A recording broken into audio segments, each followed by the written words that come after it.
Hey everyone, welcome back to my channel. We're on Season 19, Killer Pairs, where we're going to cover people who work together to murder. It could be family members, people involved in relationships, or just a couple of friends out doing some murdering. If you're entertained by these videos, hit like, subscribe, or leave me a comment. You can also check out my other channel, Somewhere Sinister, that's a little more history related. There's links in the description.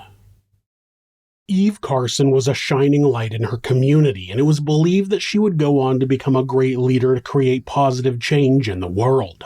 That was, until she walked the short distance from her front door to her vehicle and was suddenly snatched by two people who were nothing but a burden to the very society that Eve was trying to improve. This is Monsters.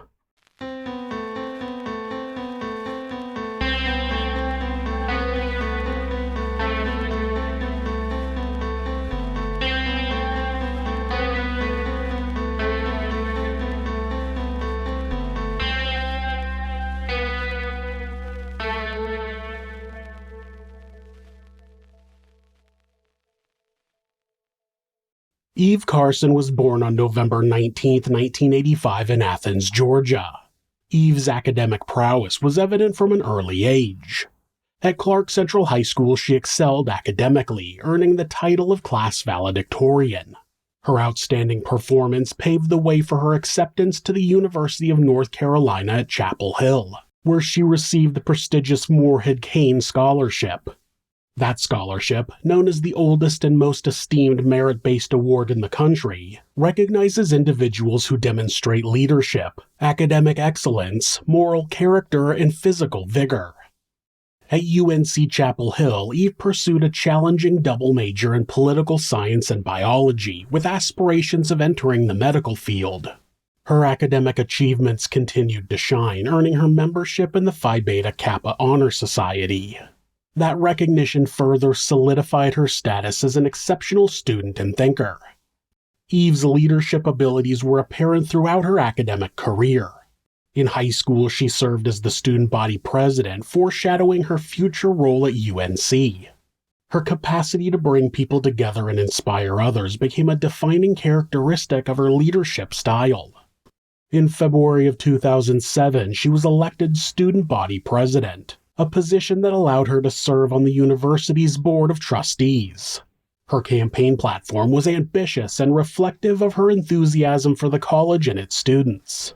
Eve's leadership extended beyond student government. She co-presided over the honors program's student executive board and participated in the North Carolina Fellows Program, a 4-year leadership development initiative.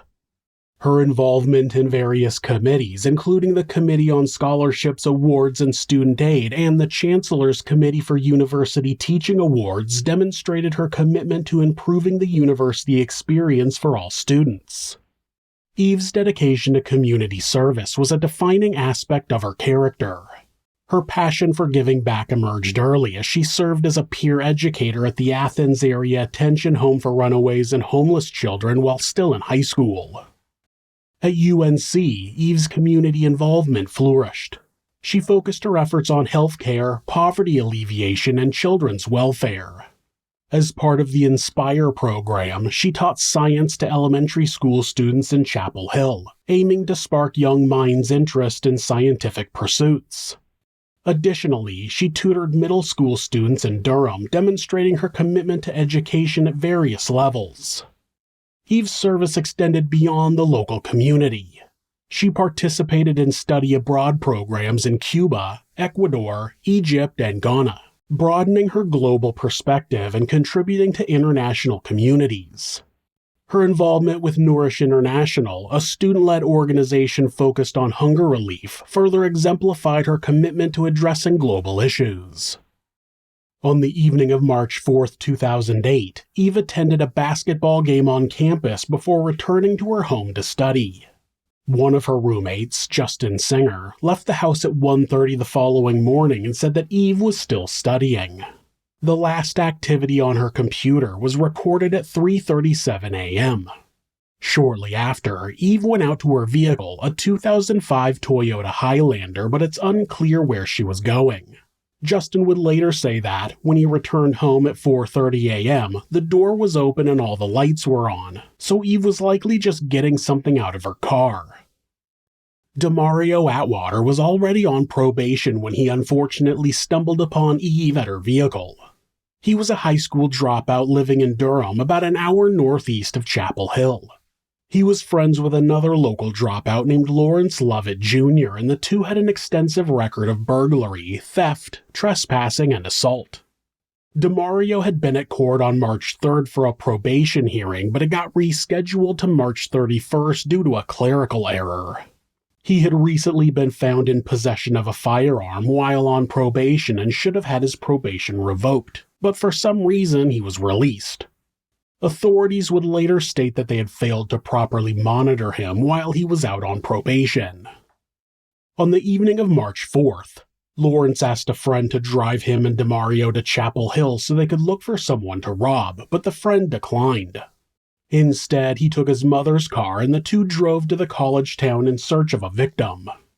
At about 3:30 a.m., Carolyn Harper, another UNC student, would later say that she saw two men matching Demario and Laurence's descriptions watching her as she got into her car, but she drove off before they could approach her. About 10 minutes later, the two perpetrators saw Eve and made their move. They rushed towards her, forcing their way into the vehicle. Laurence took control of the driver's seat while Demario positioned himself in the back, holding Eve at gunpoint. The assailants drove Eve to several ATMs, forcing her to withdraw money. At 3:55 a.m., approximately 2 miles from her home, $700 was withdrawn from Eve's Bank of America account. About an hour later, someone made another attempt to withdraw money from Eve's account, but they had already reached the daily maximum withdrawal limit. Throughout the harrowing experience, Eve pleaded for her life. According to testimony, she tried to reason with her captors, explaining that they didn't have to carry out their actions. She offered to give them whatever they wanted, begging them not to kill her. Despite her pleas, Demario and Laurence made the decision to end Eve's life because she had seen their faces. They drove to a densely wooded neighborhood about a mile from the UNC campus to carry out their heinous plan. In a final heart-wrenching moment, Eve, realizing their intentions, asked her captors to pray with her. There was nothing she could say or do that would change their minds, though. Eve was shot multiple times with a .25 caliber handgun in the middle of the street. Tragically, those initial shots did not immediately end Eve's life. As she continued to move and speak, Demario stood over her with a sawed-off shotgun and fired the fatal shot into her right temple. At 5:08 a.m., a resident on Maryland Lane called 911 after hearing several gunshots and a woman scream, and officers were dispatched to investigate. Upon arrival, they made a grim discovery. A woman's body lying in the street at the intersection of Hillcrest Road and Hillcrest Circle, about a mile from the UNC campus. The victim had suffered multiple gunshot wounds. 4 .25 caliber shell casings were found near her body. An officer who was among the first to arrive at the scene observed a silver dollar-sized hole in the right temple of the victim, a hole in her right hand, and a large pool of blood. The autopsy later revealed that Eve had been shot in the cheek, arm, shoulder, and buttocks with a .25 caliber handgun, while the fatal wound to her right temple was caused by a sawed-off shotgun. Initially, police were unable to identify Eve as she had no identification on her person. Only a golden locket and a white Nike Be True wristband were found, leading officers to suspect she might be a college student. A few hours later at 12:39 p.m., someone made 2 attempts to withdraw money from Eve's bank account but were unsuccessful. The rest of March 5th, Eve wasn't seen by anyone and her roommates started to get concerned. Anna Lassiter, one of Eve's roommates, went to the Chapel Hill Police Department at 2 a.m. on the 6th in order to report Eve missing. While there, she identified the body found the prior morning as that of Eve Carson. Investigators were able to ping her cell phone and eventually found it in a wooded area along Highway 501, which would have been the route Demario and Laurence took back to Durham. Investigators were also able to get bank records and found surveillance footage from the ATMs that the murderers had used. At 2:16 a.m., just minutes after Eve was reported missing, someone withdrew another $700 from Eve's account at an ATM at the Northgate Mall in Durham, but 3 other attempts were unsuccessful. The daily limit had been reset and then reached again, something the killers didn't seem to understand. Authorities eventually released a still image from that withdrawal showing Laurence at the ATM and another still showing Demario at a different ATM. On March 12, 2008, Shanita Love of Durham contacted law enforcement with information about the murder, which led to the arrest of Demario. Demario, who was 21 years old at the time, was charged with first-degree murder. The following day, authorities apprehended 17-year-old Laurence, who was also charged with first-degree murder. As the investigation progressed, additional charges were filed against both suspects. On July 7, 2008, Demario and Laurence were indicted on charges of first-degree kidnapping and armed robbery, along with felonious larceny and felonious stolen goods. Demario faced additional charges of possession of a firearm by a felon and possession of a weapon of mass destruction. That last charge was based on the specifications of the modified shotgun that was used in the murder. In April of 2010, Demario pleaded guilty to several federal charges, including carjacking resulting in death and kidnapping resulting in death. That plea agreement allowed him to avoid a possible death sentence. As part of the deal, Demario acknowledged that a sentence of life imprisonment would be imposed. On September 23, 2010, U.S. District Court Judge Beatty sentenced Demario to life in prison on the carjacking and kidnapping charges, along with additional sentences for firearms-related offenses. In state court, Demario had previously pleaded guilty to first-degree murder and was sentenced to life in prison without the possibility of parole. He will die in prison. Laurence pleaded not guilty and took his case to trial, where he was found guilty of first-degree murder, first-degree kidnapping, and armed robbery in December of 2011. Initially, Laurence received a mandatory sentence of life without parole as required by North Carolina law at the time. However, the 2012 U.S. Supreme Court ruling in Miller v. Alabama determined that mandatory life sentences without parole for offenders under 18 were unconstitutional. Following the Supreme Court ruling, the North Carolina Court of Appeals granted Laurence a new sentencing hearing.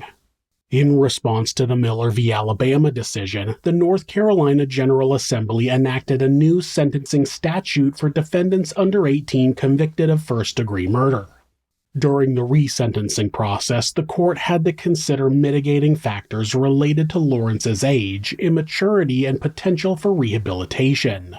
Despite those considerations, in June of 2013, Laurence was resentenced to life in prison without the possibility of parole after making extensive findings of fact regarding potential mitigating factors. Laurence's defense team appealed the resentencing, arguing that the new sentencing statute violated due process and provided insufficient guidance for judges. However, the North Carolina Court of Appeals ultimately upheld Laurence's life sentence without parole in 2015. He will also die in prison. The tragic murder of Eve Carson has left an enduring mark on the UNC Chapel Hill community and beyond. The case has had a profound influence on campus safety measures and has sparked a discussion about the criminal justice system, particularly regarding juvenile offenders and the effectiveness of probation programs. Eve's legacy continues to inspire acts of service and leadership among students and alumni. The scholarship established in her name ensures that her spirit of generosity and commitment to making a difference lives on. Even in death, Eve Carson is doing more good for the community than the 2 monsters who killed her ever did before they were locked away.